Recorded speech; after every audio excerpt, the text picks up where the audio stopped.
The front door closed more softly than it ever had before, yet the sound echoed through the quiet house like a warning bell. Outside, the city lights still glimmered with celebration, unaware that one life was about to crack open. The millionaire had returned home 3 days earlier than planned, carrying gifts, relief, and longing in his chest. What he stepped into instead was a moment so cruel, so shocking, that it would forever redraw the meaning of love, loyalty, and family.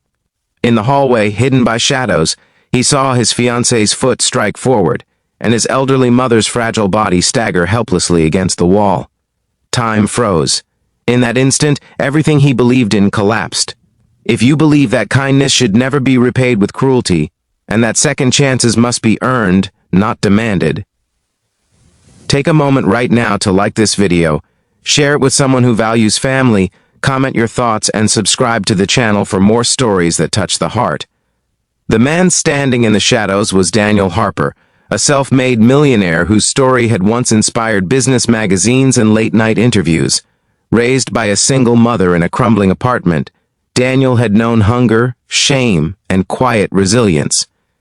His mother, Eleanor Harper, had cleaned offices at night and stitched clothes during the day to keep food on the table. She never complained, never asked for praise, and never let Daniel see her cry, even when arthritis twisted her hands and age bent her back too early. Every success Daniel achieved, every zero added to his bank account, had been silently dedicated to the woman who taught him dignity without wealth. Years later, when Daniel's company exploded into global success, he bought a large house in a quiet, elegant neighborhood. He moved Eleanor in with him, promising she would never have to climb another staircase or worry about another bill.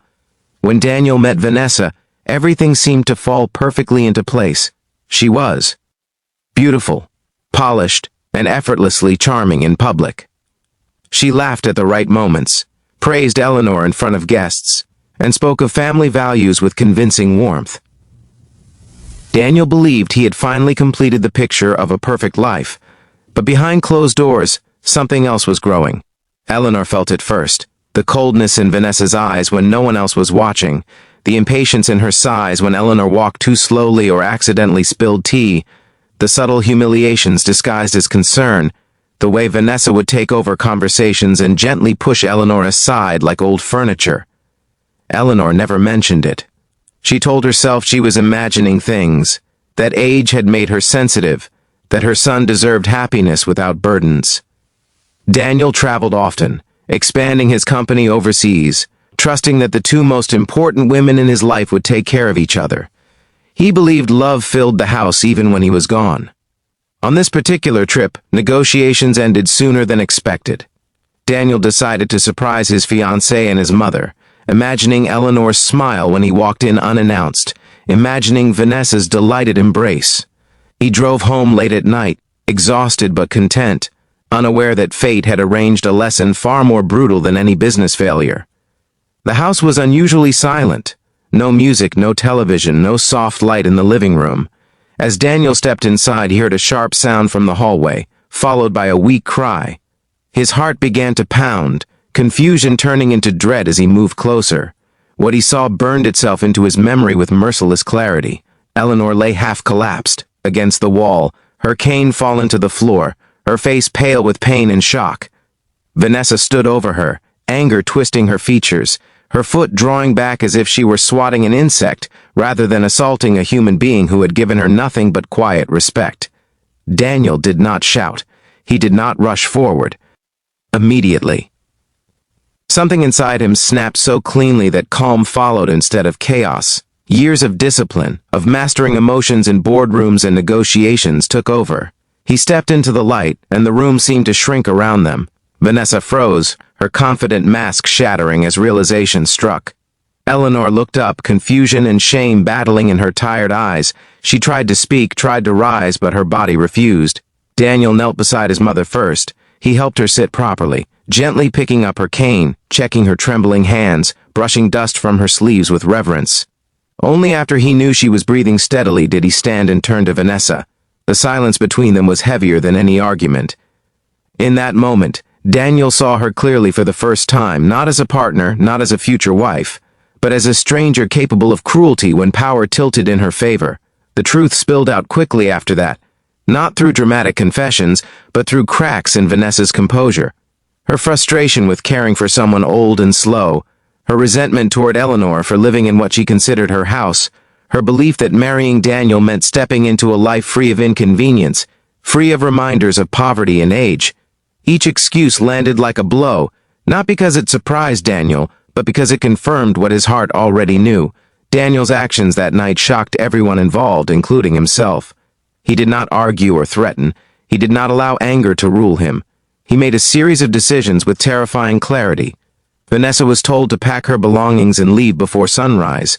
Her access to the house, the accounts, the life she had been preparing to inherit, was severed immediately. Engagement rings and promises meant nothing when measured against the safety and dignity of his mother. There were no negotiations, no second chances offered in the heat of guilt. Compassion without accountability, Daniel realized, was simply permission for cruelty to continue.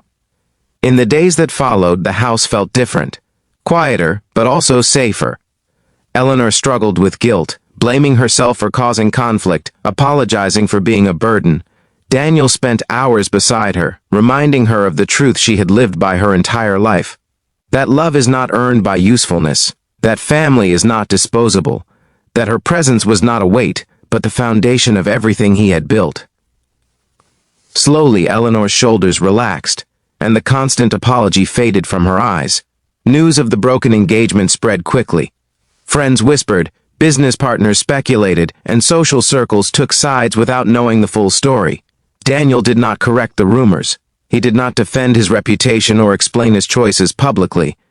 For the first time, he allowed the world to misunderstand him, because protecting his mother mattered more than being admired. He adjusted his work schedule, declining unnecessary travel, choosing presence over profit. Together, he and Eleanor established a small foundation focused on protecting elderly people from abuse, funding caregivers, legal aid, and safe housing for seniors who had no voice. The healing was not instant. Eleanor's body recovered faster than her heart. She flinched at raised voices, doubted kindness, and sometimes cried quietly at night, haunted by shame she did not deserve. Daniel learned patience of a different kind, the kind that could not be optimized or rushed. He learned that strength was not just about decisive action, but about staying gentle after the storm had passed. Over time, the house filled with warmth again. Neighbors visited, volunteers came by to thank them for the foundation's help, and laughter slowly returned. Eleanor began gardening in the backyard, her hands still aching but her spirit lighter. Daniel watched her from the window one afternoon, realizing that success measured in numbers had never brought him peace the way this simple scene did. Vanessa disappeared from their lives completely, leaving behind nothing but a lesson etched into Daniel's conscience. That love reveals itself not in grand gestures, but in how people treat those who can give them nothing in return. That wealth magnifies character, for better or worse. And that choosing family over comfort is not a sacrifice, but a return to one's truest self. As this story draws close to its end, take a moment to reflect. If this journey moved you, if it reminded you of someone you love or someone who needs protection, please like this video, share it with others, and subscribe to the channel.